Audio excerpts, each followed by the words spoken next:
गाबोन 1 मेनिफ्राय माहारियारि मानास हाग्रामानि माखासे थावनिफोराव दावबायारिफोरनि थाखाय दावबायनाया बन्द थागोन।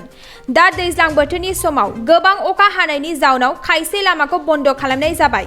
जेरै भुयानपारा रेन्जनिफ्राय कान्चनबारि जानानै दाउजेंसिम थांनाय लामाया बन्द थागोन आरो सेवालिनिफ्राय दैमारिसिम थांग्रा लामाया बन्द थागोन।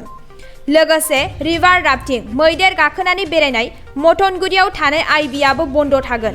लोगोसे थांनाय समाव गान्दा साननाय हाबाफारिया आबुङै जाफुङाखैमोन।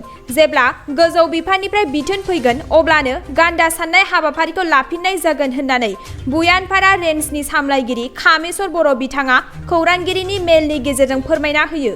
बड'लेण्ड बुब्लि आरो बड'लेण्ड रादाबनिसिम जोंहा फैगौ 1 मेनिफ्राय माने गाबोननिफ्राय जोंनि मानासनि खायसे रडफ्रा बन्द जाथ'सिगोन। जाहोना जाहैबाय दा दैज्लां फैदों, जोबोद अखा हाबाय थानायनि थाखाय लामाफ्रा जोबोद गाज्रि जाबाय। बेखायनो खायसे लामाखौ लाखिनानै खायसे लामाखौ बन्द खालामनो जोंहा गोजौनिफ्राय अर्डार फैदों। बासबारि रेन्जनि आन्दाराव जिखिनि रिभार राफ्टिं जायो, जिखिनि एलिफेन्ट साफारि जायो, आरोबाव बाnsबारि रेन्ज उसिला camp to Sarfuli and onwards to Mathanguri main road बेखिनिया बन्द जाथ'सिगोन। एलिफेन्ट साफारियाबो आरो रिभार राफ्टिंआबो। ओमफ्राय जोंनि भुयापारानि आन्दाराव एलिफेन्ट साफारि जायो, राफ्टिंआथ' जाया जोंनाव, एलिफेन्ट साफारिया जायो, बे बन्द जाथ'सिगोन। बेनिफ्राय रेन्ज हेडक्वार्टार टु कान्चनबारि जाना दाउजें फैनाय लामाया बन्द जाथ'सिगोन। बेनिफ्राय सेवालि केम्पनिफ्राय कख्लाबारिजों सेवालि केम्पनिफ्राय दैमारि थांनाय लामाया बन्द जाथ'सिगोन। दा सोलायगोन मात्र नैबे रेन्जनिफ्राय आबैदारा दाउजें जानानै थांनाय बे रडआल' जोंनिया सोलायथ'सिगोन।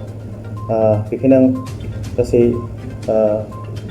जोंनि दावबायारि बिथांमोनखौ आं फोरमायनो लुबैयो, नोंथांमोना फैयोब्लाबो खायसे लामाखौ एंगारनानै खायसे लामाजोंसो नोंथांमोना हाबनो हासिगोन। बेखिनिया सार, गान्दा साननाया जागायफिनबावगोन नामा?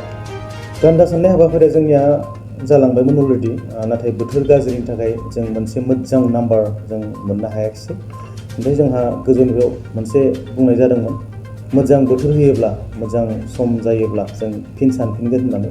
नाथाय दासिमबो मोजां बोथोर होयैनि थाखाय जानांगौ बेखौ सानफिननाय जागोन, जे जेबो अर्डार गैथ'वा, बेखौ दा मोजाङै क्लियार जायाखिसै जों। नोंथाङा सरखारि साख्रि नागिरदोंना? नोंथांनि थाखाय मोनसे गोजोनथाव खौरां। नोंथांनि थाखाय दं एडुकेट पइन्ट, जेराव नोंथाङा सोलोंथाइ लानायनि गेजेरजों सरखारि साख्रिनि गुबुन गुबुन रोखोमनि गोब्राब आनजादफोरखौ उथ्रिसारनो हागोन आरो गावनि आथिङाव गसंथानो हागोन। बे एडुकेट पइन्टआव नोंथांमोना SSC, bank PO, bank clerk, bank SO, UPSC, एफएससि, डिफेन्स, रेलवे, स्टेट इन्सुरेन्स, एएअ, एडिअ एसिस्टेन्टजों लोगोसे स्टेट लेभेल जब आरो माखासे सरखारि साख्रिनि आनजादाव गोनांथि जानाय आयदाफोराव सोलोंथाइ लानो हागोन। मख'नो गोनांदि बे सोलोंसालियाव साख्रिनिल' नङा, बेयाव MBA आरो सैनिक स्कुल बायदियाव एडमिशननि थाखाय एन्ट्रेन्स होनो थाखायबो सोलोंथाइ लानो हागोन। बे सोलोंसालियाव गाहाम थाखो खथानि सुबिदा दं आरो सम मथे नोंथांनि सोलोंथाइखौ बे सोलोंसालियाव होनाय जागोन।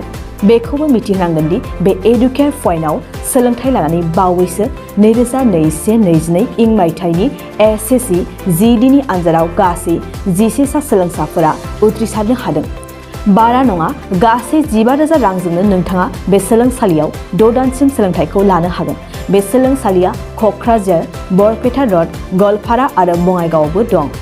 क'क्राझाराव सोलोंथाइ लानो गोसो गुदुं जानाय सुबुंफोरा 70020261133 9101536360 70020261133 9101536360